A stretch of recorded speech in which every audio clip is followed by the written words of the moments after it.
What's up guys? Doing a really quick install video today on the Hellcat for the UPR oil catch can.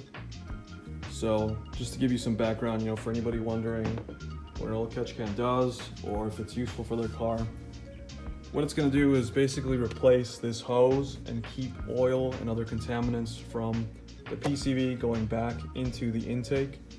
So what that's going to do is keep your valves cleaner, it'll keep the octane rating of your fuel higher, things such as that. So mainly it's a good to have for all cars.